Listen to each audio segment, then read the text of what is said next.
Good afternoon. If you are out here in the beautiful Arizona market and you have questions on buying a home, I would love to be the resource.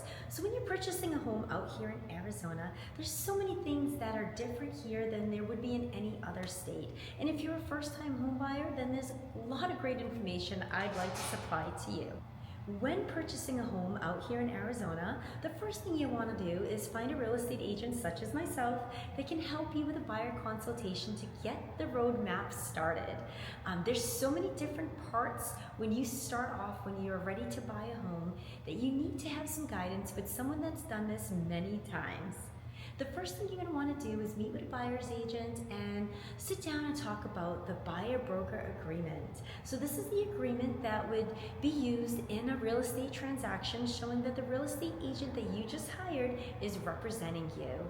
This document would give your buyer's agent the opportunity to negotiate for you when you find the perfect home.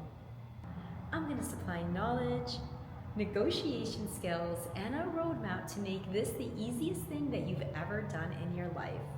Most home buyers don't know where to start, so that's where I come in. I'm going to set you up with a lender, help you get pre-qualified so we know what loan type you're going to be, which is called your buying power. Your buying power would be, what loan type are you? Are you FHA? Are you VA? Are you a conventional home buyer? These questions would be answered by, of course, the lender. The lender's going to get your personal information, the stuff that matters most, your income, your debt to income ratio, and they're going to gather it all together and see what you can afford. This is important to do because we don't know where to look. Everyone thinks that you can just go out, look at homes, and they're going to accept your offer when it comes in. But the truth is, we need to know what loan type you will be. For example, some of the condos and townhomes in different communities and even some home sellers, they don't have to accept all loan types. Most homes will be definitely cash and definitely conventional financing.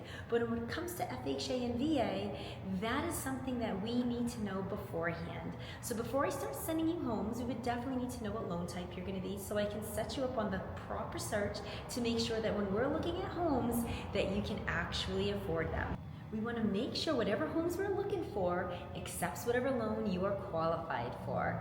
So once we start that search, that's when the fun stuff happens. We're going to know how much you qualify for. You're going to know what your monthly payment looks like before we even start. We're going to know what loan type you are, what your buying power is, your budget, and that's where the fun starts. Once we start looking at homes, we'll be able to put offers on different properties because we're already going to have the homework done, making it really easy for you to make a decision.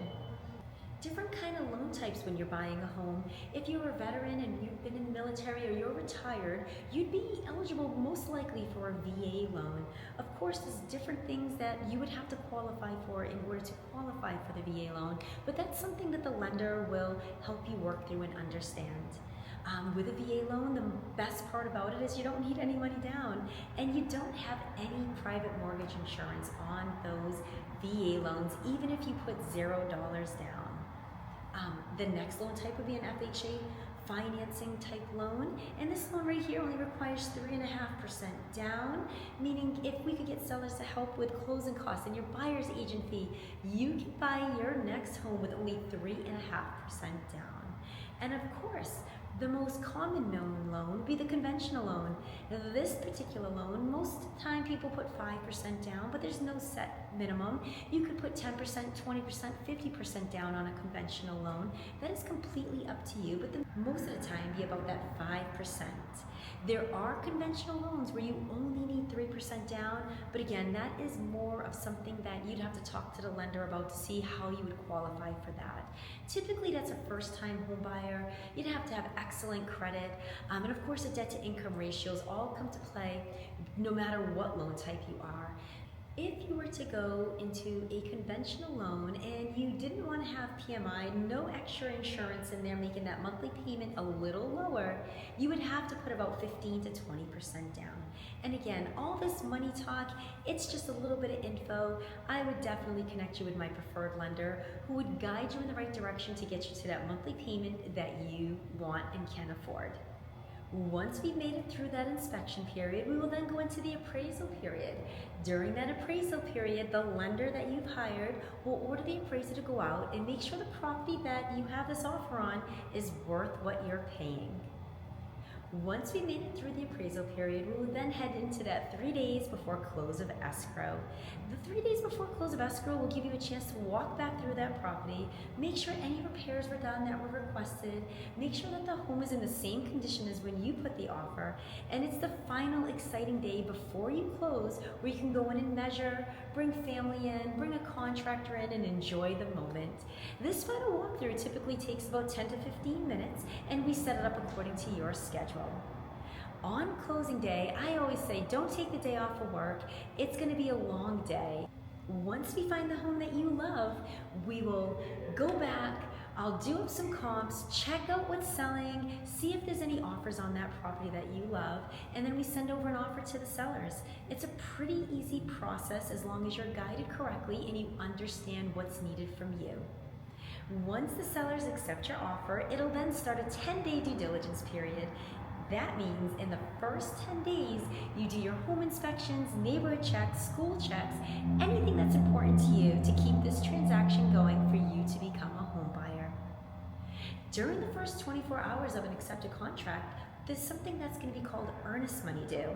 The title company will give you a call. They'll set up how you can drop it off or wire it, and that earnest deposit will start the process showing the sellers that you're a serious buyer and getting ready to move forward on their home.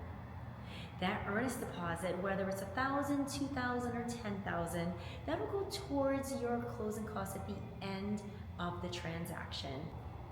Whatever you've put down for that earnest deposit will be credited back to you on your close of escrow day.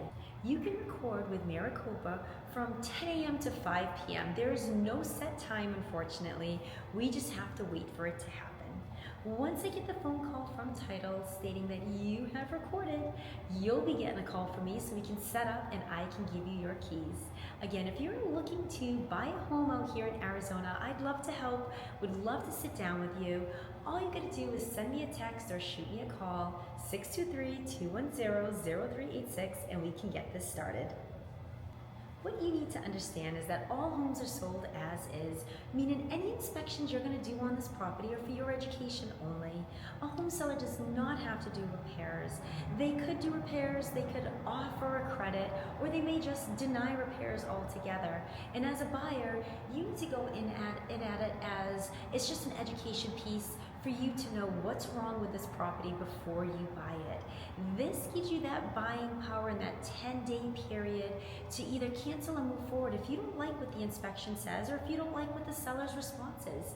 You can cancel on the transaction within that 10-day period and get your earnest money back.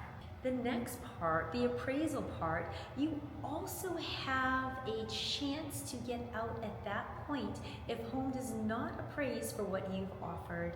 We would have to go back in and renegotiate terms if the house that you put an offer on doesn't match up with what the appraisal price came in at. If that happens, which is pretty rare out here in Arizona, we are pretty good at confident homes and doing the pre-game education before we even submit the offer, making sure that we see the value in the neighborhood and the home before sending that over.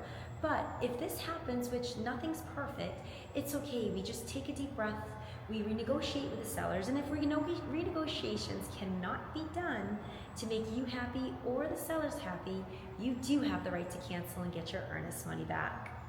For most home buyers, especially first-time home buyers, affordability is key. Monthly payment is the biggest question. So when we meet, definitely have some things listed so we can go through together so I know where to bring you when we start looking for homes. Monthly payment, how many bedrooms, how many bathrooms, any specific items you need in a home. Location is definitely key. If you work from home, it makes it a little bit easier, but if you don't and you've got to commute, then yes, we need to know where you're working, how long you want the commute to be to make sure that we find the perfect home for you. In closing, I must say, if you've liked what you've seen and you want more info, make sure you like, subscribe, and follow my channel. We're always here to help.